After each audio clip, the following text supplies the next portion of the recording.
Gaza no centro das atenções. Você consegue ser indiferente? Ou a empatia seletiva? Hein? E o que diz a extrema-direita? O governo atual, ele apoia a Palestina, ele apoia o Hamas. Deus está usando tudo para avisar que estamos caminhando para o fim. É ver no Zap.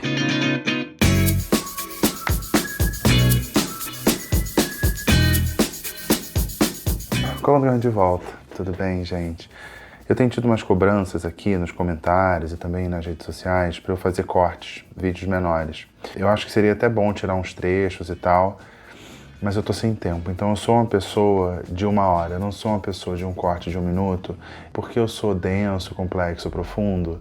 Bem, os haters vão dizer que eu sou arrogante e prolixo. Estão certos? Arrogante e não prolixo, eu sou sim. Mas eu peço 1 hora da sua atenção, sempre digo, não precisa ser de uma vez só, pode ser a prestação, só eu e você. Ou se tiver mais gente aí, nós, tá bom? Ficou meio ambíguo isso, mas vamos seguir. Prazer, ambiguidade.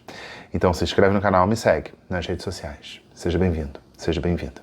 Essa é a Coluna do Garrone. É sempre tenso, né, gente? É muito triste quando a gente fala em guerra. E essa história que a gente está vendo no Oriente Médio emociona. Eu conheço a região, já falei sobre isso, e desde antes de me formar na Faculdade de Relações Internacionais, eu já lia sobre o assunto.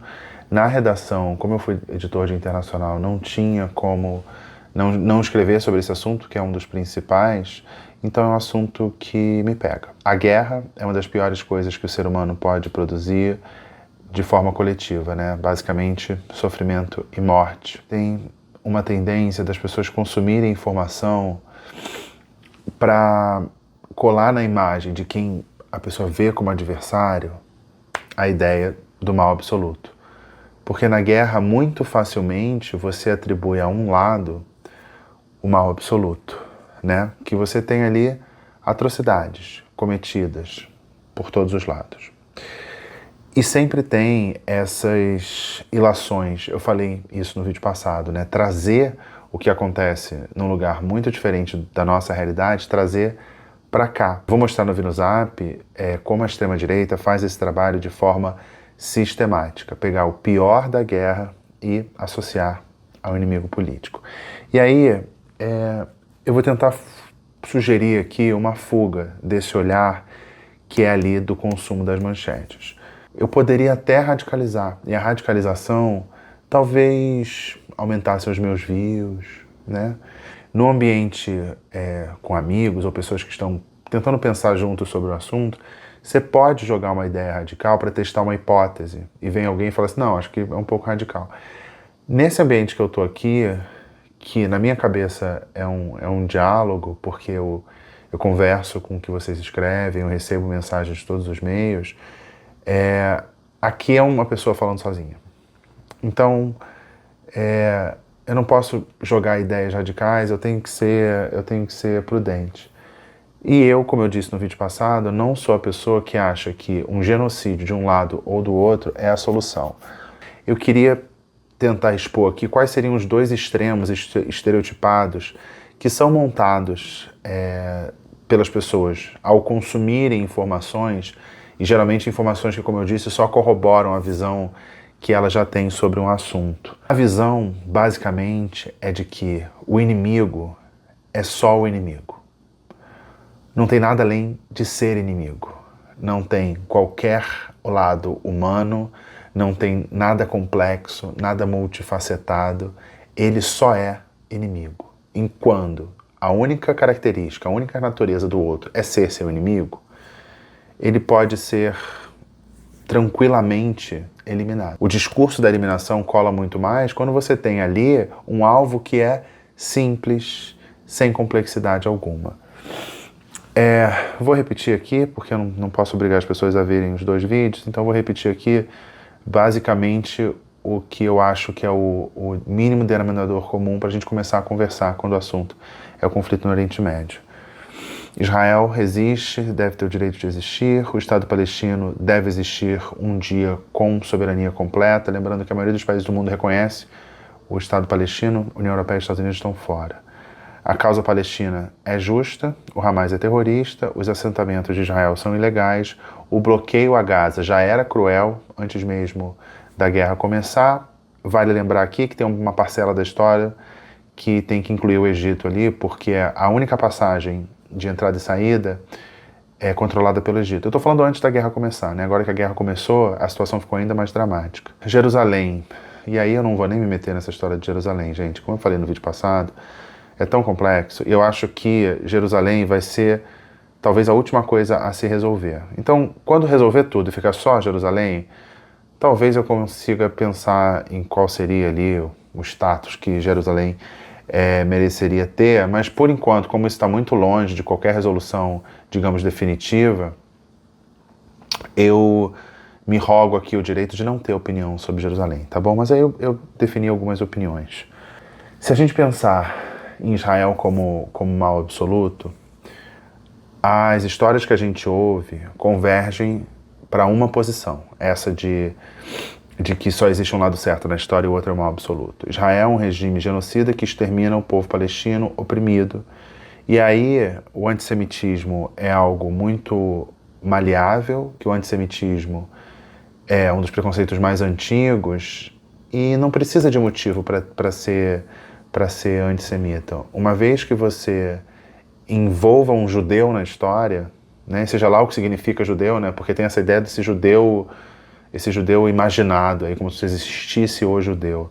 Mas aí você já associa esse Israel, logo judeus, ignorando até que tem uma população árabe substancial em Israel, mas o judeu imaginado, que é aquele judeu da teoria da conspiração, que é o judeu é o ganancioso, é o banqueiro, é o rico, só pensa em dinheiro, e eu vi circulando algumas charges muito parecidas com aquelas charges que a gente já viu contra judeus na primeira metade do século passado.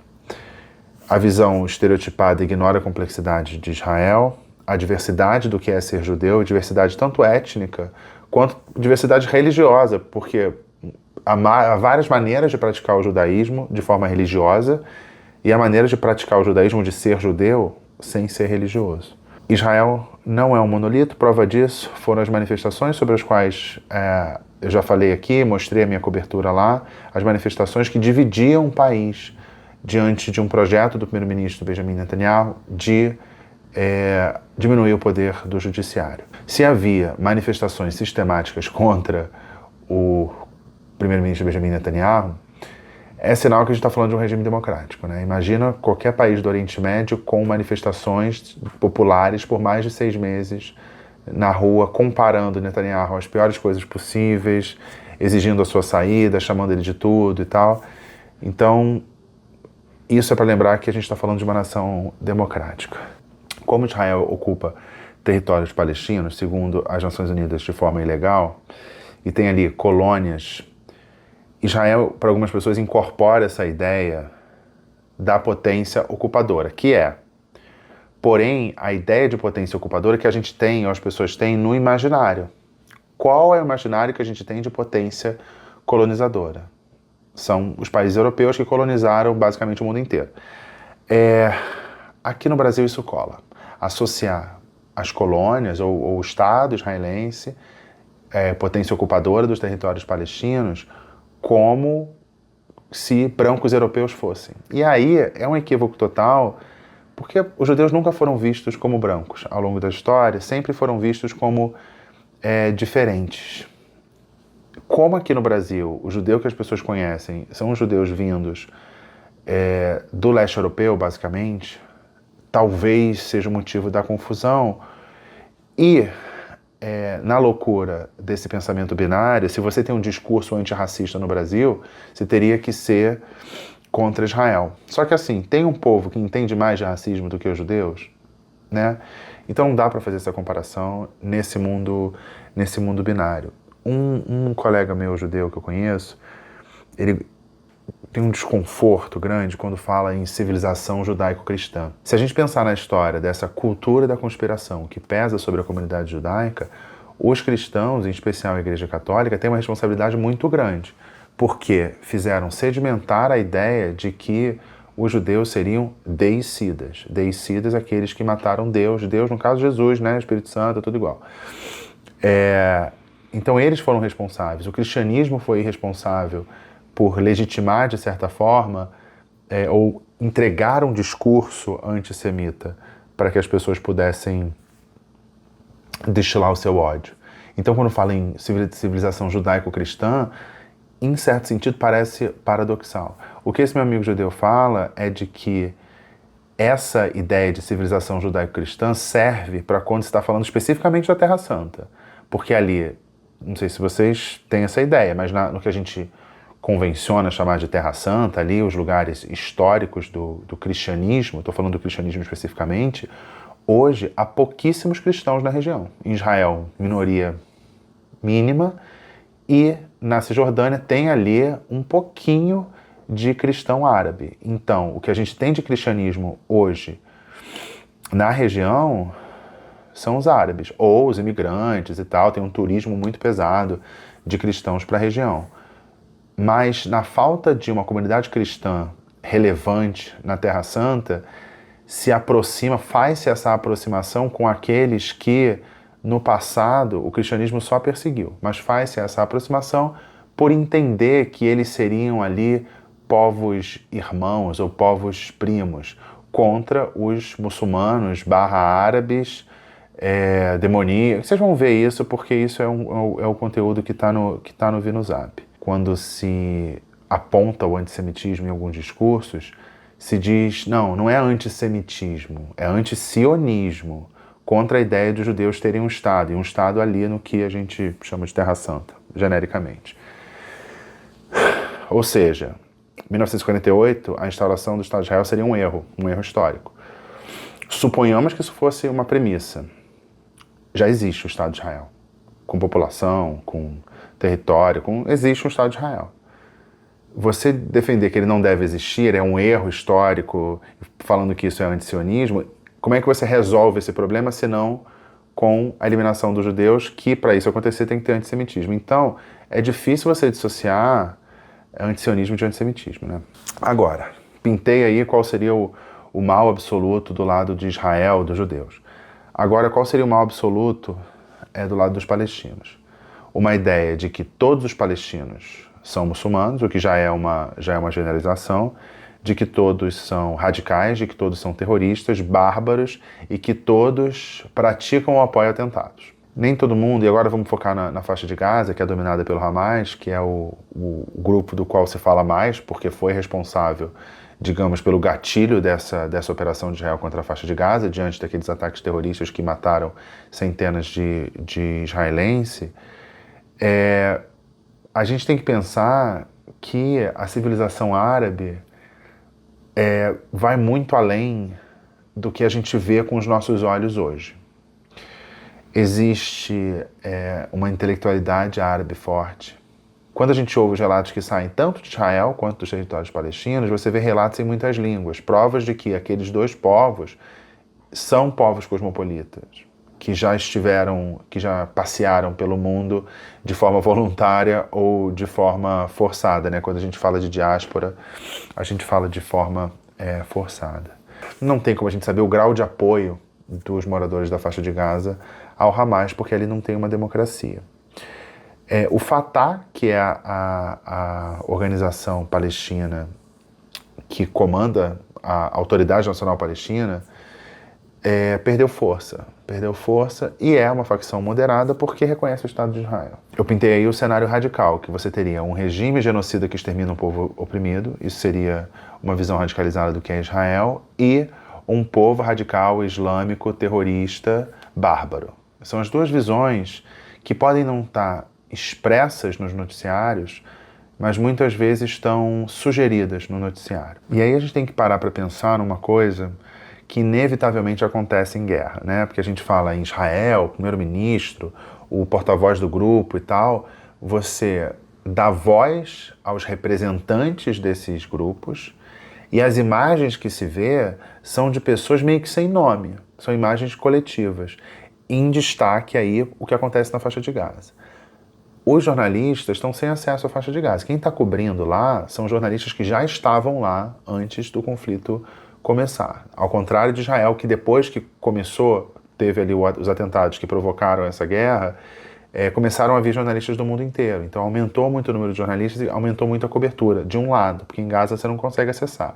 Então as imagens de Gaza são muito coletivas, né? Não são imagens de dramas pessoais, são imagens de um povo sofrendo, sem histórias particulares, né? Você vê ali dezenas, centenas de pessoas sem história. Isso a gente não consegue ver, justamente porque os microfones não chegam lá. Do lado de Israel, a gente ouve muito mais essas histórias e são muito mais facilmente captadas pelos microfones e é uma população que se comunica melhor em língua ocidental, né? Inglês lá é uma língua quase franca, por exemplo, então é mais comum a gente ouvir o lado israelense em inglês. E quando eu falo a gente, eu estou falando imprensa mundial, não estou falando a gente Brasil.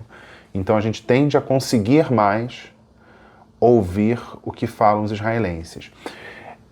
E aí, quando a gente ouve mais o que falam os israelenses, parte do princípio que essa é necessariamente uma escolha editorial e não uma escolha logística. Como eu falei, que jornalista não gostaria, um jornalista que cobre conflito, não gostaria de estar na faixa de Gaza, apesar de todos os riscos, gostaria de estar na faixa de Gaza, ouvindo, coletando histórias. Não está lá porque não pode, não é porque não quer. Onde consegue chegar? Israel. E aí eu quero ressaltar uma figura que não tem nome, mas tem esse arquétipo, que é o do jornalista herói, né? O jornalista. E o que está acontecendo? Eu vi algumas imagens de jornalistas ocidentais passando por apuros, inclusive brasileiros também, passando por apuros em Israel. E os apuros pelos quais os jornalistas passaram não tem como comparar com os apuros que os israelenses passaram no dia do ataque do Hamas, ali no sul de Israel, né? Militantes do grupo terrorista Hamas invadindo casas com famílias, crianças, aquela história toda, metralhando a esmo. E não tem como comparar também com o que passa na faixa de Gaza. Mísseis e mais mísseis caindo, não dá como comparar. A sua corrida do lugar onde você está até um bunker não se assemelha ao que se passa hoje na faixa de Gaza e não se assemelha ao que passou no sul de Israel. E aí cria-se inevitavelmente a figura do herói, o repórter que está lá e tal. Mas essa situação pela qual ele está passando é muito diferente, é muito menos arriscada. Ele pelo menos tem um EPI ali e já tem, os que estão em Israel estão numa área minimamente protegida pelo exército de Israel e protegida também, no caso do sul de Israel, pelo Domo de Ferro, que impede com algum grau de eficácia bastante alto que os mísseis, os foguetes lançados da faixa de Gaza cheguem ao território israelense. É arriscado, claro que é arriscado, não é um passeio no parque, mas não se compara ao sofrimento pelo qual os dois lados estão passando ou já passaram. É alguma coisa que está sendo registrada, câmera balançando, barulhos e tal, soa muito mais grave, e como aquele sofrimento que a gente vê nas situações dos civis não é tão bem registrado e não tem esse relato, parece que o sofrimento do repórter está de alguma forma equiparado ao sofrimento da população civil. Mas isso é um mal que acontece, as pessoas tendem a ver o jornalista como herói. Episódio recente, que esse foi no momento que eu estou gravando, tem umas poucas informações. Se por acaso tiverem mais informações relevantes, o Garrone Diretor vai entrar aqui para atualizar. Foi esse bombardeio num hospital na faixa de Gaza. Hamas e Fatah culpam Israel, Israel nega e culpa a Jihad Islâmica, que teria tentado lançar um foguete contra o território de Israel, deu errado e caiu nesse hospital. Agora, como é que a gente faz para não cair na tentação de achar que tem um lado completamente mau, ou mal absoluto, cair no maniqueísmo? As coberturas levam muito para esse caminho. Vou dar um exemplo, eu estou acompanhando muito a Al Jazeera, que tem uma visão, né, pró-árabe, pró-palestina, anti-Israel, pode nomear aí como é que você define a cobertura da Al Jazeera, um canal que é bancado pela monarquia do Catar, um país que tem dono e tal. Toda hora eles fazem uma contextualização. Você pode começar a contar a história a partir do ataque terrorista do Hamas naquele sábado, com as imagens da rave, imagem da casa das pessoas sendo invadida. Eles estão construindo o contexto a partir de 1948, com a fundação do Estado de Israel e a expulsão forçada de árabes. E aí fica uma coisa no ar que a solução seria que não tivesse 1948, que não tivesse tido a fundação do Estado de Israel. Inevitavelmente, esse comentário, essa maneira de contar a história, e depois vem um comentarista e ratifica tudo isso, a solução, logicamente, é você concluir que Israel não tem que existir. Outra ideia que eu vi também na Al Jazeera, eles conseguiram entrevistar, eu achei até surpreendente, um ex-integrante de um governo israelense que estava explicando de maneira muito simples como resolver o problema, que era assim, abrir a fronteira com Gaza, né, de Egito com Gaza, não de Israel com Gaza, de Egito com Gaza, deixar as pessoas saírem, irem para o Sinai, milhões de pessoas, saem, vão para campos com comida e teto, e não sei que faz exatamente o que Israel vai fazer, vai fazer um check-up e depois volta todo mundo, ou então fica como refugiado, como tem tantos no Líbano, na Jordânia, né? É isso, não fica muito claro. Não, abandona a sua casa, vai voltar, não sei, vai, e você vai lá e vai ter comida e teto. É só isso que precisa, né? Aí tem uma ideia de animalização, que já foi um termo usado pelas autoridades israelenses, essa coisa de são animais, como se seres humanos precisassem tão somente de comida e teto, né? Como se fossem animais mesmo. É só dar abrigo e comida, pronto, sobrevive. Como se as pessoas não tivessem sua subjetividade, não tivessem suas casas, não tivessem sua rotina, não tivessem sua escola, não tivesse a sua lanchonete preferida na esquina de casa. Como se isso não fosse relevante. Tratando as pessoas não como seres humanos, com as suas individualidades, mas como uma espécie de rebanho humano. É só deslocar essa população. Então, quando fala em deslocar a população, além de ser uma violação de leis internacionais, você pensando do ponto de vista humano e não legal, é basicamente desumanizar. Questão importante, Israel, como eu já disse, tem a capacidade de destruir Gaza, a capacidade técnica. Tem a capacidade de aguentar implicações e consequências desses ataques a Gaza? Quem está ganhando com esses ataques? E quando acabarem os ataques, o que vai ter ali? Quem vai ter ali? Você vai fazer uma eleição e vai ser eleito um político democraticamente? Você vai botar um governo títere? Ou você pode fazer como o Egito, né? O Egito caiu uma ditadura, fizeram a eleição e ganhou a mandate muçulmana. O que faz alguém acreditar que se as pessoas fossem às urnas, o que sairia dali não seria alguém que quisesse a destruição de Israel? Mas a gente tem que entender também que existe um sentimento em Israel de que eles sofreram o maior ataque da história do país. A maior agressão contra judeus desde a Segunda Guerra Mundial. É esse o sentimento. Não revidar não é uma possibilidade. Tanto que eu acho muito interessante as discussões no Conselho de Segurança, a ideia de um cessar-fogo é algo extremo. No momento em que estou gravando, não tem qualquer resultado sobre essa resolução. Se tiver, aí o Garrone vai entrar de novo aqui para atualizar. Garrone, diretor, de novo. Olha, a resolução apresentada pelo Brasil foi posta para votação no Conselho de Segurança e foi rejeitada. O Brasil conseguiu uma maioria. 12 países votaram a favor, houve abstenções, mas houve o voto contra dos Estados Unidos, o que impede a aprovação da resolução, já que os Estados Unidos têm poder de veto. E aí você pode pensar, é uma derrota para o Brasil, né? O Brasil viu sua resolução não ser aprovada. Eu não vou por esse caminho, não.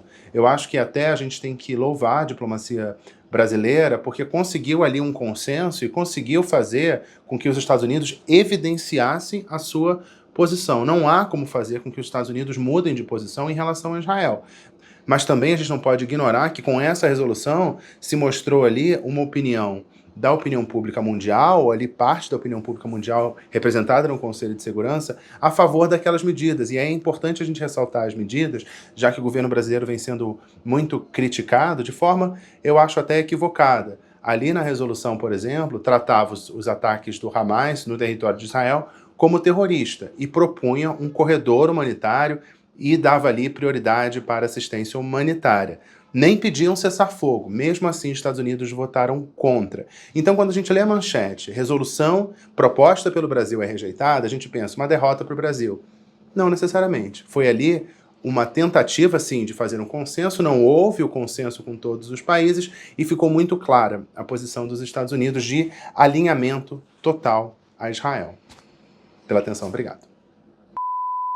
Como ter a frieza de ter uma solução que não seja extrema? Mas a gente não está no papel de sugerir solução, a gente está no papel de espectador. E aí eu tenho uma solução não para o problema, porque eu já disse, quem acha que tem uma solução para esse problema, que é de milênios, tenha um pouco de humildade, por favor. Mas tem uma maneira da gente tentar consumir essas informações que vêm de lá de uma maneira mais humana e não ficar restrito a falas de autoridades, de comunicados, de declarações de diplomatas. Mas às vezes a gente precisa ouvir uma pessoa para ter um filtro de subjetividade sobre aquilo.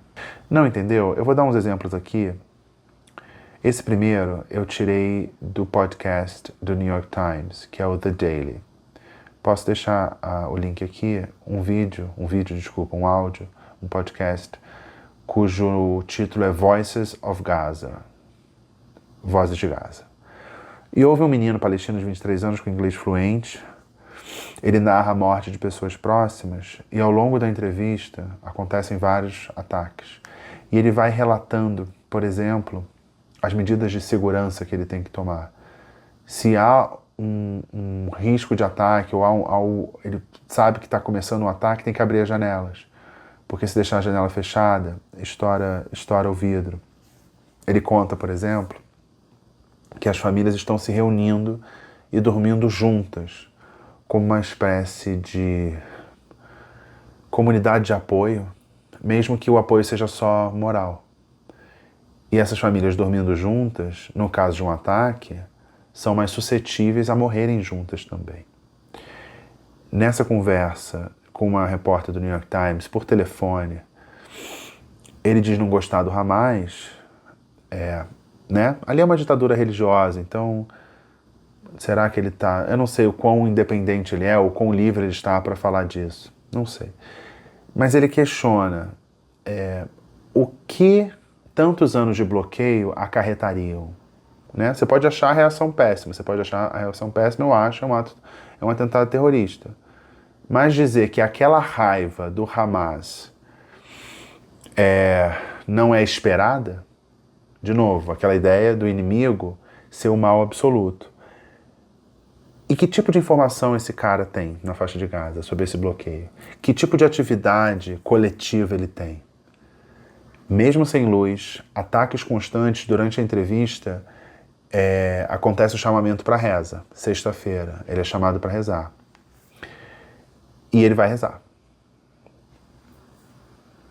E aí eu lembrei de um movimento que houve nas prisões americanas, de homens negros das prisões americanas que não tinham relação com a comunidade islâmica, que se converteram ao islamismo dentro da prisão. Diante da impossibilidade de uma vida melhor na realidade, a religião apresenta uma possibilidade de uma vida melhor, mesmo que seja pós-vida. E a gente está lidando com esse tipo de argumentação. Né? Se a pessoa é convencida de que se ela morrer em nome de uma causa, ela vai para um lugar melhor, ela está mais sujeita a morrer em nome dessa causa. Quer dizer que eu concordo com o que o menino falou, de 23 anos? Não. Quer dizer que eu ouvi. Ele vê a religião como algo que ele vai rezar, é o que tem, apesar dos bloqueios, a importância da família, e ele vê o ataque do Hamas, não que ele apoie, que ele não gosta de Hamas, mas quase que ele contesta falando, e você queria o quê? Como você queria que o povo reagisse? E não é o povo todo, é um pedaço do povo que, né, é interessante essa visão. Outra visão que é também nesse podcast, de uma americana com dupla nacionalidade, ela viveu mais de 30 anos nos Estados Unidos, mas ela queria estar próxima da família. Muitos dos parentes mais velhos O pai, ela conta que precisa de oxigênio, né, para poder sobreviver. Fala inglês muito bem, que morou nos Estados Unidos e tal. E ela fala das privações pelas quais ela está passando, em primeira pessoa, falta de comida e tudo mais. E ela oscila entre o desespero e o choro e a revolta. Então, no momento, ela está chorando as agruras de viver em um lugar sob ataque.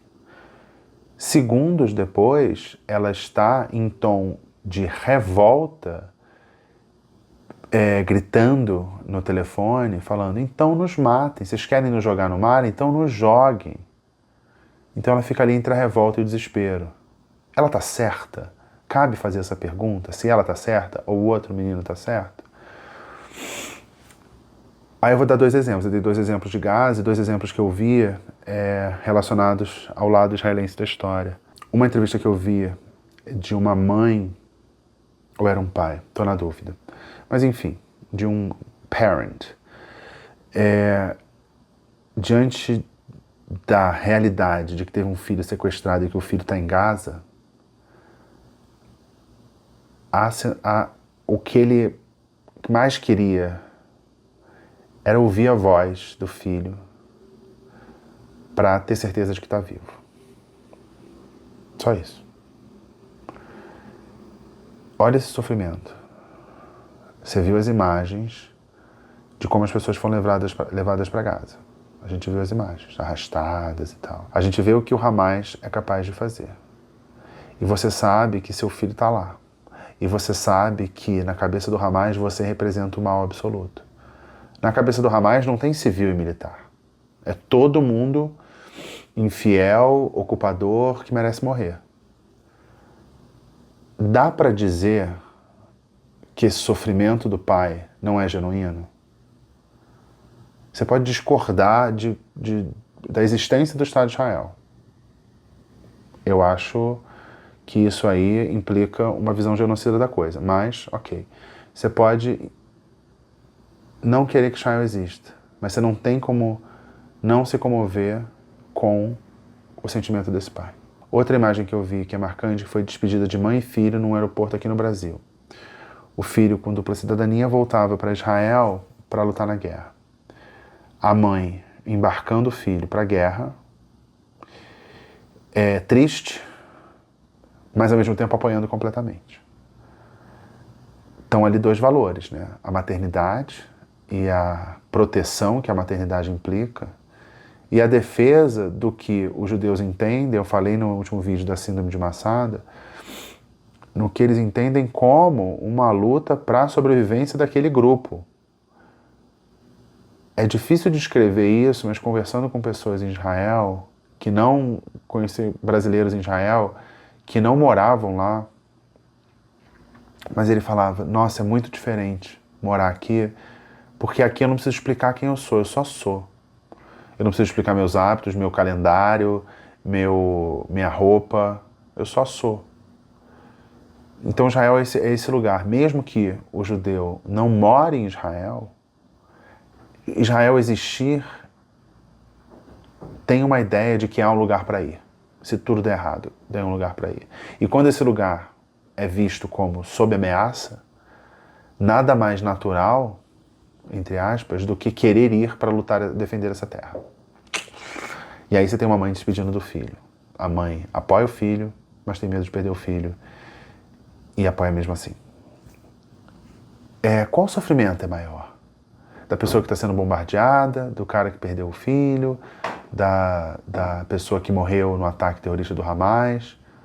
Se você morreu com um míssil do Hamas ou morreu com um míssil de Israel, faz diferença? Faz diferença onde foi fabricado? Faz diferença para análise política, claro, né? O Hamas apoiado pelo Irã, Israel com apoio total dos Estados Unidos, com porta-aviões e tudo mais, para isso vale. Mas quando fala de sofrimento humano, o contexto é menos importante, né? E aí a gente vai para o VinuZap.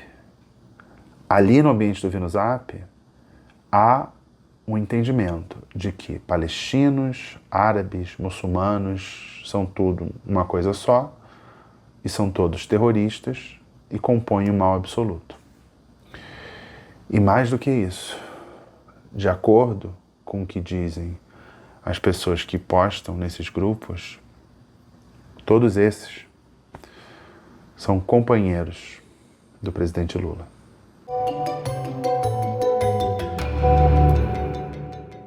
Tá na minha tela, tá na sua tela, esse é o quadro Vê no Zap. Eu coleto o que está circulando na extrema-direita, ponho nesse grupo que só tem eu, chamado Coluna Garrone, e compartilho com você. Eu estou fazendo aqui uma coleção, basicamente, do que está se falando sobre o que acontece na faixa de Gaza, no conflito com Israel, a visão da extrema-direita sobre esse assunto. Já começa com isso aqui. É um vídeo que diz, olha o brinquedinho de Israel para o Hamas. E ali não descreve, só mostra uma arma, que eu não entendo nada de arma, mas mostra algo bastante potente e a capacidade de destruição, tratando a guerra como um game, como uma torcida, com um certo prazer sádico pela morte, e aí isso aí é comum na extrema-direita, e tratando a guerra como um bem maior, não como um mal menor. Eu vou ler um textinho aqui que eu acho interessante, de novo, trazendo para o Brasil. Tem muita coisa de trazer para o Brasil. E diz o texto. General Davi Zini, em um enfrentamento com terroristas do Hamas na faixa de Gaza. Já temos um problema aí, porque é um general que está no chão em enfrentamento com terroristas na faixa de Gaza. Israel, até o momento que eu gravo esse vídeo, Israel não entrou na faixa de Gaza. Os ataques são de fora para dentro. Então ele não está na faixa de Gaza. Então já começa aí com uma fake news. Todos eliminados. Então aqui está dizendo que Israel invadiu a faixa de Gaza e ainda eliminou todos os terroristas. Veja o que... Aí, trazendo para o Brasil. Veja o que é ser um general em campo, em zona de guerra. Padrão militar em tela. 0 embuste, 0 ar-condicionado, 0 esquerdopata, 0 semelhança com os generais do exército brasileiro. 0 melancias e bandeira de Israel. E aí é um gancho, de novo, para lamentar que não teve golpe. Eu não vou nem mostrar aqui porque tem imagens de corpos, tá? Não vou mostrar. Aproveitam esse vídeo para, de novo, lamentar que as Forças Armadas não deram golpe, né? Porque Força Armada pro bolsonarista tem que dar golpe. E temos um exemplo aí de duplo pensar bolsonarista, que os militares que eram guerreiros e iam salvar o Brasil, hoje são embuste. Ele fala 0 ar-condicionado, ou seja, reconhece a falta de experiência dos militares brasileiros, ou a pouca experiência dos militares brasileiros em terreno, em solo, on the ground. Ao mesmo tempo que eles confiavam aos militares brasileiros a resolução de todos os problemas do Brasil. Quem tem tempo de pegar e decifrar uma imagem? Ninguém tem tempo, né? Eu tenho porque esse aqui é o meu trabalho, mas tem uma imagem que circula, que teoricamente é do Estadão, mas se você for olhar com cuidado, é do Estabão, então já é um site fake. E você tem ali imagens que chocaram o mundo. Mulher colombiana, só que aí tem uma imagem de blur. Mulher colombiana que viajou mais de 4.000 quilômetros para apoiar a Palestina foi capturada e morta apedrejada por terroristas do Hamas. Sentença foi por conta de roupas inapropriadas e tatuagens no corpo. Vamos lá. Temos imagens de neve. Não neva na faixa de Gaza. As pessoas aqui, pelo que eu vi, estão com roupas que parecem mais roupas do Afeganistão, tá? Não é faixa de Gaza nem a árabe. Colombiana, viajou 4.000 quilômetros. Ela soube do que aconteceu e foi para Israel e deu tempo dela ser sequestrada e levada para a faixa de Gaza onde estava nevando. E a fonte é o Estabão. Isso por quê? Não faz sentido nenhum e tal. Alguém acreditou nisso, com certeza. Mas mais do que isso, qual é a conclusão que a gente tira? Reforça aquela ideia estereotipada de que a esquerda progressista apoia o Hamas. E tem uma contradição entre esse apoio ao Hamas e o que ela é, uma pessoa que usa roupas inapropriadas e tatuagens no corpo. Há uma preocupação com a suposta morte dessa colombiana que não existe? Não. O que quer chamar a atenção aqui é para essa contradição e quase dando um ar de merecimento, né? A história que não faz sentido, mas a conclusão é, né? Viu aí, você foi defender o Hamas e acabou se ferrando. Olha a sua contradição, tinha que morrer mesmo. Tem essa ideia que Hamas faz escudo humano. Ok, tudo indica que sim. Ou seja, se ele faz escudo humano, paciência, pode bombardear. Não é essa história de Hamas faz escudo humano, é um absurdo e nós não podemos nos igualar a ele. Isso aqui é tambor de guerra. Isso aqui é tambor de guerra. Olha o que o Hamas faz. Então, quando você atacam o alvo e morrem civis, a culpa é do Hamas. Outra questão que eu acho importante, solidariedade seletiva, que é um pouco do que eu tô falando aqui. Esse vídeo aqui, Hamas mata brasileiros e bebês e Lula finge não ver. E aí essa imagem, que eu vou rodar aqui um pouquinho, ela nos grupos bolsonaristas, ela é atribuída a um pai israelense, que tem 2 filhos mortos. Eu não quero mostrar mais não, Só que esse pai tá falando em árabe e tá escrito em árabe aqui. E eu botei no Google Tradutor, quer dizer assim, massacre químico. Esse vídeo circula em algumas redes pró-palestinas como uma prova de que Israel usa armas químicas contra os palestinos. Na realidade paralela do bolsonarismo, eles reinterpretaram essa imagem. Esse não é um pai árabe, esse é um pai israelense que teve os filhos mortos pelo Hamas. E tem uma aqui que é interessante, que aí vocês vão a salto quântico aqui para vocês entenderem. Já reparou que as pessoas que defendem o Hamas são as mesmas que querem nos desarmar? Deve ser só coincidência. E exatamente o oposto quer dizer, não é coincidência. Ou seja, já que o PT não defende as armas, o PT, na visão dessas pessoas, quer desarmar as pessoas para invadir as suas casas e matar as suas famílias. É basicamente isso. O curioso é que... Sabe quem acha que arma é bom? Tem que armar muito? O Hamas acha que tem que se armar. O Irã também acha, tem que armar muito. Tem que armar, vamos, muita arma. Acha muito legal armar o Hezbollah. Outra questão que eu acho, e aí é o universo paralelo total. A gente sabe dessa operação Voltando em Paz, promovida pelo governo brasileiro. Operação pioneira. O crédito não pode ser dado pelo governo Lula. Quem você tem que elogiar? Teve essa operação lá, coordenada e tal. Lá. Quem você tem que elogiar? Quem você tem que elogiar? Não sabe, não? Se você tiver aqui nos grupos bolsonaristas no WhatsApp, você já sabe quem elogiar, olha só. Receber os brasileiros que voltaram de Israel, que foram resgatados pela FAB, ninguém indo pro governo atual. Sabe quem foi? Michele Bolsonaro. Vou botar o vídeo aqui pra você ver. Sabe o que eu acho mais engraçado? Tudo bem, o governo atual, ele apoia a Palestina, ele apoia o Hamas, tranquilo. Mas são brasileiros. Brasileiros. Estavam em Israel, mas são brasileiros.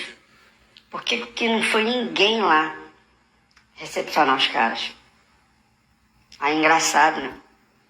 Isso é ser imparcial, isso é um governo imparcial, isso é um governo laico que apoia todos.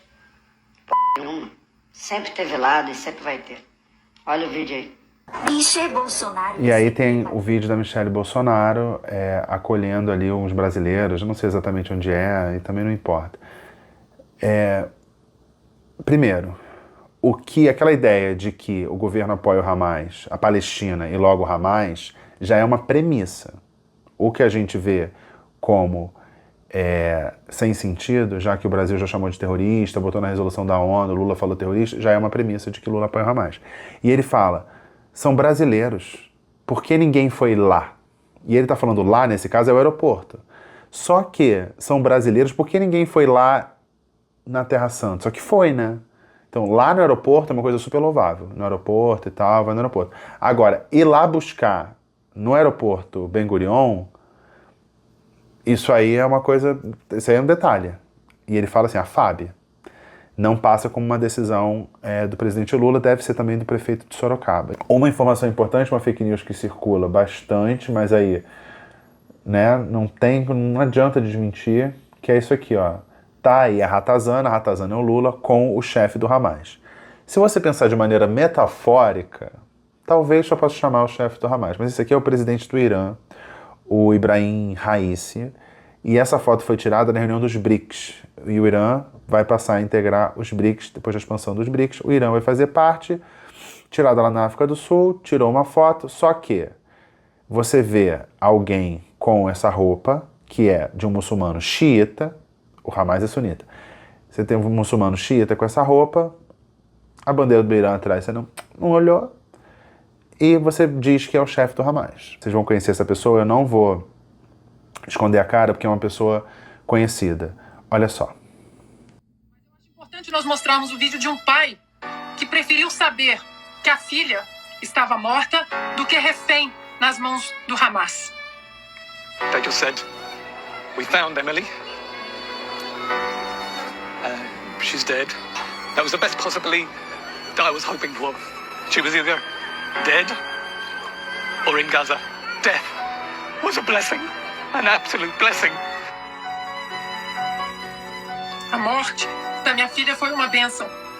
Ontem, nós vimos o PCO e o MST dizerem estamos 1000% com o Hamas. E é engraçado, né? CNN é lixo. Mas você pega aqui uma entrevista com a Clarissa Ward, que é a repórter da CNN que foi pra lá. Então, nessa hora, a CNN deixa de ser lixo. Então, e quando fala PCO e MST, aí mistura tudo, né? PCO, MST é igual a Lula, comunismo, terrorismo. Roda uma declaração chocante. Um pai que diz que preferia que a filha tivesse morrido, que seria uma bênção, porque ela não estaria em Gaza, que seria um sofrimento prolongado.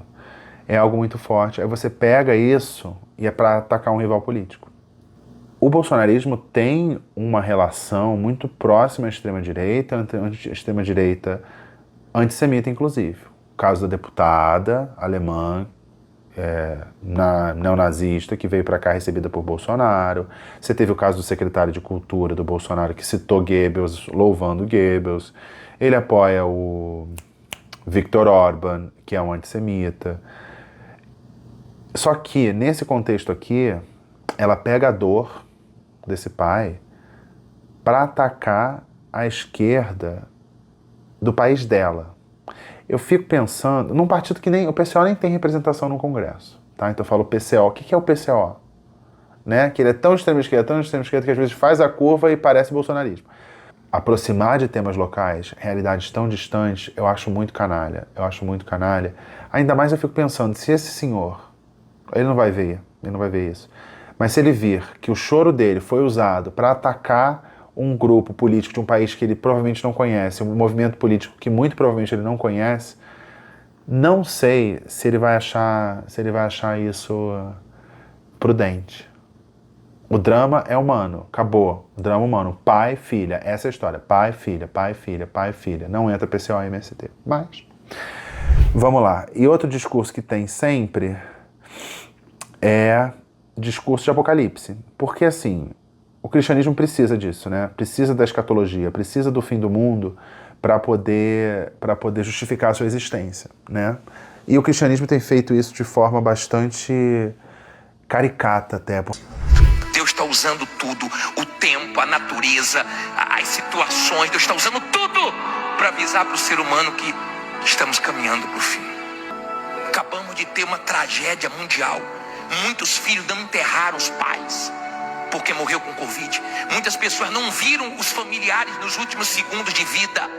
Porque o ser humano gosta de cuidar do familiar até o último segundo. Dizer, eu cuidei do meu pai até o último dia, eu cuidei da minha avó, eu fiquei até o último dia da minha vida. Mas morreu, e não pôde ficar perto do familiar. Mas parece que o ser humano esqueceu disso. O ser humano quer, sabe o quê? Festa. Sabe o que é que o ser humano quer? Carnaval. Sabe o que é que o ser humano quer? Prazer. Só que o diabo oferece os prazeres para pegar a alma do ser humano. Tá, então o prazer é do diabo, tá? É uma coisa meio medieval. E eu acho muito, desconfio de quem fala o ser humano, o ser humano, o ser humano. Porque se ele fala no ser humano em terceira pessoa, essa pessoa é o quê? A gente viu que é um vídeo antigo, porque fala do mundo tá acabando, o mundo tá acabando, o mundo tá acabando, no contexto da Covid. Seria talvez um motivo para você duvidar dessa religião, né? Porque o mundo estava acabando, Jesus ia voltar, a Covid passou, morreu muita gente, mas o mundo não acabou, né? Jesus falou, hoje não, Faro, não acabou. Ele não voltou, o mundo não acabou. O vídeo foi usado no contexto do negacionismo da Covid, quando muitas pessoas reivindicavam o direito, por exemplo, de dar adeus aos pais no hospital, sendo que não podia visitar o hospital porque era um ambiente infectado, você não podia. A pessoa ia ser entubada sozinha. Vocês lembram disso? Parece que faz séculos. E depois entra o moralismo aqui, né? Festa rave, né? E quando você põe essa imagem de festa rave, já semioticamente conecta com o que aconteceu, né? Daquelas pessoas na rave. Aí será que ele está condenando os israelenses que foram à rave? Aí fica uma coisa meio ambígua, não sabemos. E joga um carnaval de Olinda ali. Joga um carnaval de Olinda, né? E mostra, mais uma vez, como o discurso cristão é freestyle, combina com tudo, pretinho básico, pode ser usado em qualquer contexto. Neste momento, o que Deus quer, de acordo com data Vinuzap, Deus quer o extermínio do povo palestino, tá bom? É isso que o Deus aqui do Vinuzap quer, tá bom? Só para vocês saberem. Nós temos dois grandes problemas no mundo. Um deles eu falei aqui da guerra. O outro grande problema é o chocolate bis. Você não sabia? Chocolate bis, assim, ó, tá dividindo espaço. Se fosse na TV, ia ter, assim, a mesma minutagem para guerra e o chocolate bis. Se fosse no jornal, você lembra? Papel, ia ter, assim, mesmo espaço, mesmo número de toques, tá? Mesma quantidade de papel. E tudo isso porque o Felipe Neto resolveu fechar um contrato com a Bis para ser o garoto propaganda. Felipe Neto, mesmo ele tendo ganhado o processo contra quem o acusou de cometer o pior crime do mundo, vocês sabem qual é, eu já disse aqui, ele ganhou o processo, só que como a justiça é comunista, é uma conspiração global comunista que envolve o judiciário, o PT e agora o Hamas, esse processo não vale de nada, ele continua sendo aquilo que acusavam ele. Então, não pode consumir nada do bis. Bis é ruim.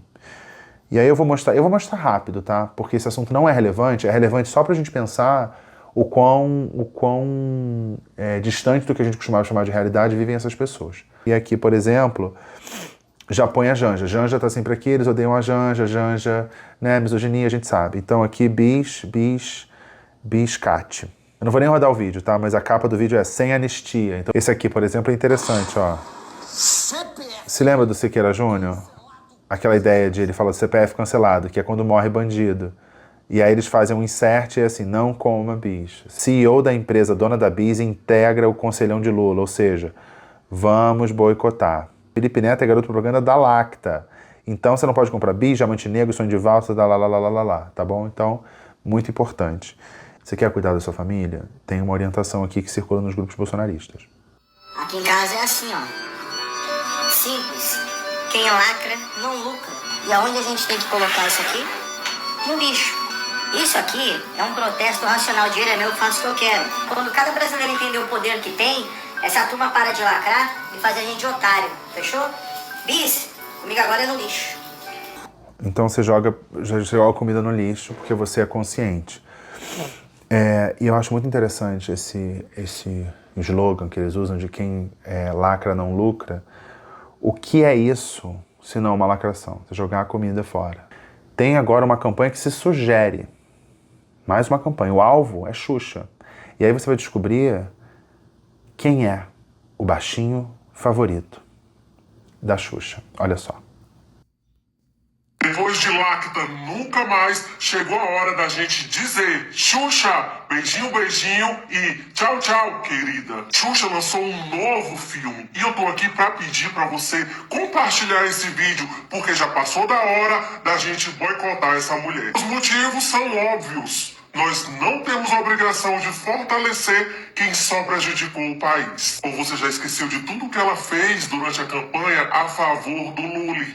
Acorda desse mundo de fadas, porque Lully é o baixinho preferido de Xuxa. Dona Xuxa, esquece esse lance de só para baixinho, se fantasia de bruxa queca do PT. Ninguém vai assistir o filme dela. Eu já tô de saco cheio desse povo enganar o Brasil. Compartilha esse vídeo. É uma maneira de você se promover é atacar alguém famoso. Então Lula é o baixinho favorito da Xuxa, tá bom? A Xuxa só prejudicou o Brasil, não sei se você sabia. E eles falam em Lully. Isso é interessante vocês verem, porque é Lula, mas aí como ele apoia, supostamente, o Lula, ele não tá nessas pautas identitárias. Isso é uma coisa mais janja, não é coisa de Lula. Mas o Lula apoia nos não binários, então Lully. Então ela não é a Xuxa, ela deve ser a bruxa queca do PT, porque a Xuxa é petista, você vê que tem um PT na testa, e para boicotar o filme da Xuxa, tá? Eu nem sabia que tinha filme da Xuxa para boicotar. Mas o resumo, que a gente acabou de descobrir aqui no Vinuzap, Lula é o baixinho favorito da Xuxa. Esse foi o quadro Vinuzap. Então, gente, baixo astral, né? Não tem como ser uma coisa muito animada. Então eu sugiro, ouçam Histórias Humanas, tá bom? De certa forma eu tô xoxando o meu trabalho, porque eu tô falando assim, ó, não me ouçam, tá? Porque aqui é relato de segunda mão, de terceira mão. Não me ouçam, tá? Busquem ouvir as histórias das pessoas em primeira mão. Entenda o contexto onde ela tá. Vamos ouvir relatos humanos, não para concordar, mas ter uma visão mais complexa desse assunto. Gente, aqui é complicado, né? É para complicar mais ainda. Então não tô aqui para facilitar a vida de ninguém, nem a minha. Fico pensando um monte de coisa e compartilho com vocês. E espero que ajude. Não quero estar certo. Não quero estar certo, tá? Vocês perceberam, eu tô meio gripado. Eu não sei se eu tomei a vacina, aquela que tem chip.